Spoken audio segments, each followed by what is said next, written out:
नमस्कार, आप देख रहे हैं ब्रेकिंग बिहार। कल जिस प्रकार से संसद में कांग्रेस नेता अधीर रंजन चौधरी के बयान को लेकर के हंगामा मचा, कांग्रेस की प्रेसिडेंट रह चुकी सोनिया गांधी, स्मृति ईरानी, सभी में इसी बात को लेकर के भगदड़ हुआ। और ख़ास करके देश की प्रथम महिला के बारे में अधीर रंजन जैसे अनुभवी नेता अगर इस तरह का बयान देंगे, आप समझ सकते हैं कि देश में महिलाओं की क्या स्थिति होगी। जब राष्ट्रपति के बारे में इस तरह की टिप्पणी सदन के अंदर अगर की जा रही है तो बाहर में महिलाओं की क्या स्थिति होगी। हम इसी विषय पर बात करेंगे। हमारे साथ है चिराग की पार्टी की प्रवक्ता देवजानी मित्रा जी। मैडम, क्या कहेंगी इस मुद्दे पर? Action speaks louder than word. Already साबित उन्होंने कर ही दिया है कि उनके मन में कोई सम्मान नहीं है औरतों के लिए। ऐसा नहीं कि उन्होंने कोई बहुत सोच समझ के या बिना सोचे समझे उन्होंने बोला, it was in his mind. और ऐसा नहीं कि उन्होंने ये हरकत पहली बार किया है, इट वाज लाइक हाँ, कई बार उन्होंने पहले भी इस ढंग से उनकी टिप्पणियाँ आई है। एंड जब भी उनको ये बोला गया वो हमेशा लैंग्वेज का आर लिए हैं। अब जब उन्होंने लैंग्वेज का आर लिए, बीइंग अ बंगाली, मैं उनको ये बताना चाहूँगी कि हमारा संस्कार, हमारी संस्कृति बंगाल की ऐसी है।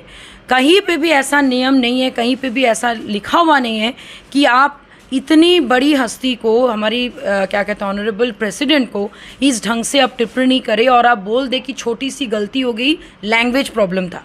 सबसे बड़ी बात, हमारे लैंग्वेज में ये सिखाया नहीं जाता है। हम लोग एक टैगोर के लैंड से आते हैं, अमर्त्य सेन के लैंड से आते हैं, हम लोग मदर टेरेसा के लैंड से आते हैं। वहाँ पे इस ढंग के कल्चर सिखाया नहीं जाता। वहाँ पे हर एक महिलाओं को दीदी बोल के संबोधित किया जाता है।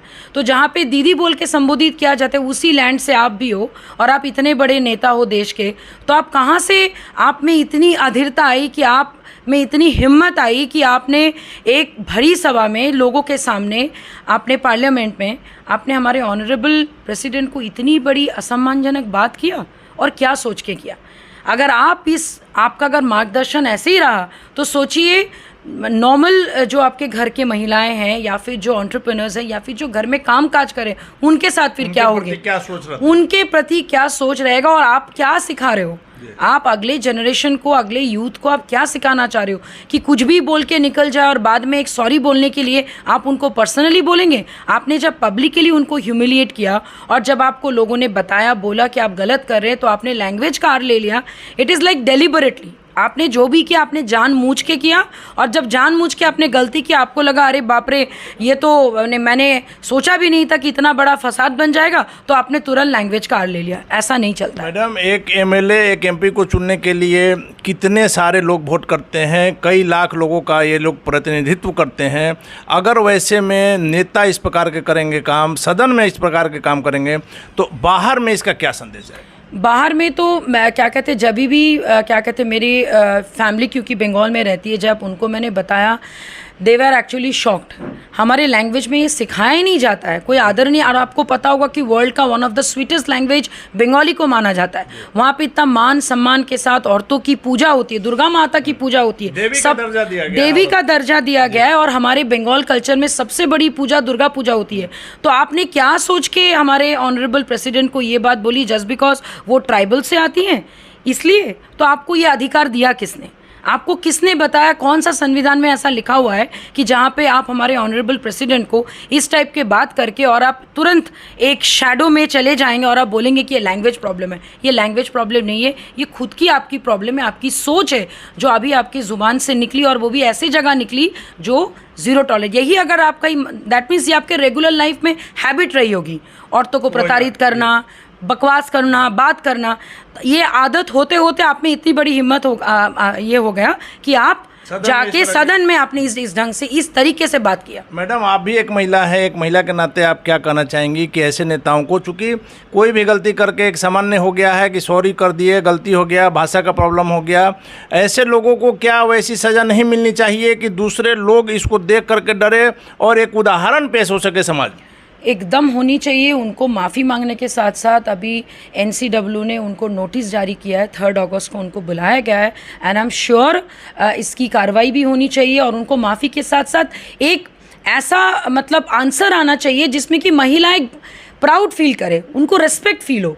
आपने जब प्रेसिडेंट साहिबा को आप इस ढंग से बोल सकते हैं तो हम लोग तो फिर कभी भी बाहर में यही हम करना चाह रहे हैं कि ऐसे लोग बाहर में क्या आचरण करते होंगे, खास करके महिलाओं के प्रति, जब सदन में सारा देश देख रहा है, तब राष्ट्रपति के बारे में अगर आप ऐसा बोल रहे हैं।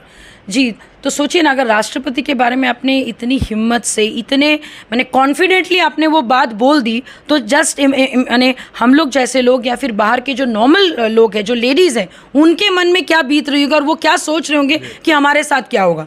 तो ये सारी चीज़ें बंद होनी चाहिए, एक गाइडलाइंस आनी चाहिए। एक इतने बड़े नेता अगर अपने वर्ड पे काबू नहीं पा सकें और अगर वो बोल दे कि स्लिप ऑफ टंग है, तो स्लिप ऑफ टंग अगर औरतों का हो जाए उनके प्रति, तो उनका क्या हालत होगा, वो ये नहीं सोच रहे। मैडम, ये चीज़ आप मानेंगी ना कि ऐसे नेताओं को कम से कम कुछ दिन के लिए सदन से निलंबित कर देना चाहिए? कुछ दिन के लिए मुझे तो लग रहा है कि उनको परमानेंटली हटा देनी चाहिए एकदम, क्योंकि हमारा देश भारत माता बोलते हैं हम लोग, भारत पिता नहीं बोलते।